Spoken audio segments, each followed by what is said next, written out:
Well, good afternoon, everyone. In continuing the theme of the new majority, we are in the process of dealing with another bipartisan bill that came out of committee, in this case unanimously supported by members of both parties. We'll be working on that all week. It's open for amendment, and I want to call on the chairman of the Help Committee, Senator Alexander, who's done such a skillful job of getting us to the point where we are today, and is going to carry this across the finish line probably early next week.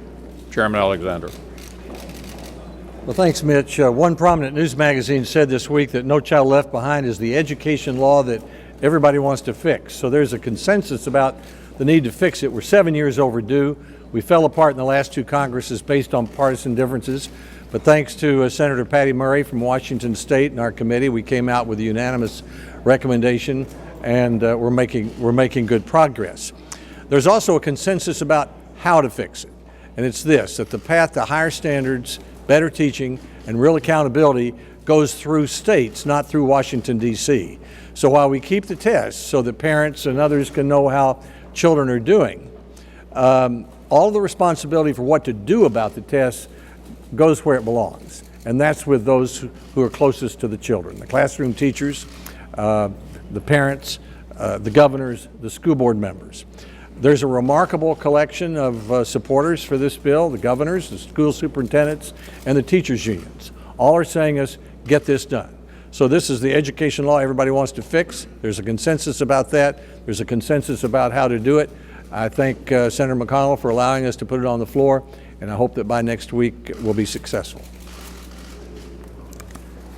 We're proud of the fact that the Senate is actually back working again on a bipartisan basis. We worked with the administration to pass the Trade Promotion Authority bill, and this week we're taking up important education reform legislation, which will pass on a bipartisan basis. In the meantime, there are some indications that the Democratic minority wants to return to the dysfunction of the past and something they call filibuster summer.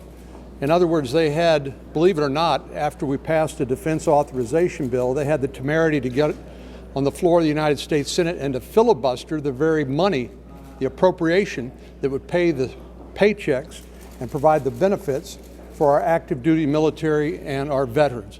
How they could do that and look their veterans and military in the face is beyond me. But we intend not to be distracted by these sort of hijinks.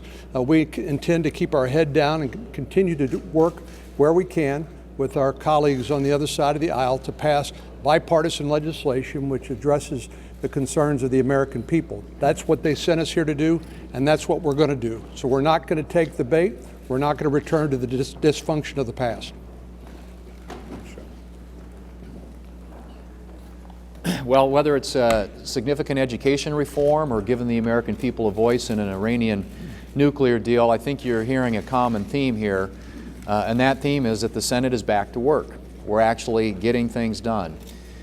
If you look at the record so far, we've had over 150 bills reported out of committees. We've had 48 bills that have passed, gone across the floor of the United States Senate, and 22 that have now been signed into law by the President. Couple that with the fact that we've had now 136 roll call votes on amendments on the floor of the United States Senate compared with 15 in all of last year. It's pretty clear to see that the Senate is back to work, and we're working on things that matter to the American people, things that will create jobs and grow the economy, things like TPA and Keystone Pipeline. We're working on matters that defend our national security interests, like a defense authorization bill, bills to protect those most vulnerable in our country, the human trafficking bill, and bills that will reform the way that we do things here in Washington, which is the education reform bill that you heard Senator Alexander talk about earlier. But the Senate has been probably, at least in recent history, one of the most productive 6 months that we've had. So we're pleased at some of the progress that we've made, as Senator Cornyn has pointed out. We hope the Democrats will work with us, won't block funding bills, will allow the Senate to function and work through the appropriations process as well. But we're going to be doing everything we can to reach out and to Democrats who are willing to work with us to get some things done and get some accomplishments for the American people. And we hope that they will be willing on their side to do that. And hopefully they can evidence that by working with us to get appropriations bills moving again. With regard to the Iran discussions, it seems that delay after delay is leading to concession after concession. Any deal has to be accountable, verifiable, enforceable.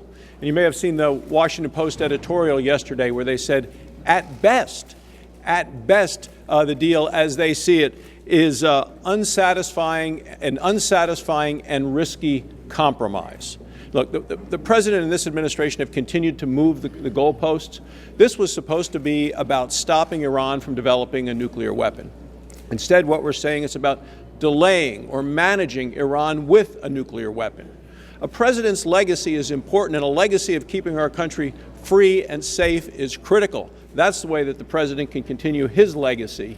So I have great concerns that we're going to sign a bad deal. I would tell you that a bad deal is worse than no deal at all, and the president should be willing to walk away from this. Nothing could be worse than Iran getting all of this money, over $100 billion, relief of sanctions, to continue to pay that money for additional terrorism around the world, and also a path for a nuclear weapon. So we should walk away rather than continue along this route. Finally, there was a report today in the press that U.S. negotiators are concerned that if they don't come to a conclusion with the arrangement with Iran, that could hurt the Democrats' chances in 2016 in the elections.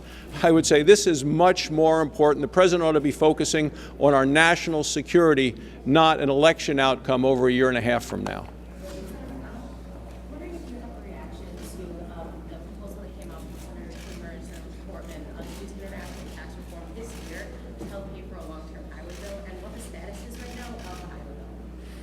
Yeah, there's a high degree of likelihood we'll turn to the highway bill after the education bill, which would mean sometime next week.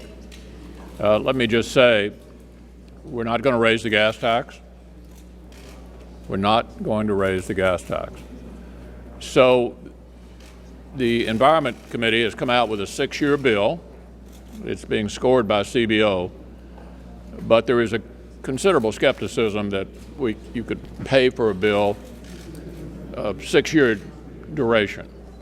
With regard to the possibility of some kind of tax reform being a component of all this, I'm skeptical because the best way to deal with the tax code, in my view, is comprehensive. An entire scrub. That's what Reagan and Tip O'Neill did on a bipartisan basis some 30 years ago. We obviously can't do that in 2 weeks, and even some component, some subset of that might be included in a larger comprehensive bill is pretty hard to put together to meet the time constraints that we have on the highway bill. So it may be a good idea, but I don't think it applies to the current situation. Leader McConnell, you found common ground with President Obama on TPA. Moving forward the rest of this year, what other big ticket items do you think you can have common ground with the president that could actually get done? Yeah, well, we hope to get a presidential signature on Chairman Alexander's rewrite of No Child Left Behind. We hope to put a cybersecurity bill on his desk that he can sign. I think there are other places, in addition to that, where we may be able to make bipartisan progress. There's an important TSCA bill that came out of the Environment Committee with a broad ideological spectrum of supporters. So we're going to continue to try to make progress for the American people. We all know we have divided government. We know there are a lot of things we disagree on. But we're going to make a major effort to ferret out those things that we do agree on and try to make progress. And those are some examples. Thanks a lot, everybody.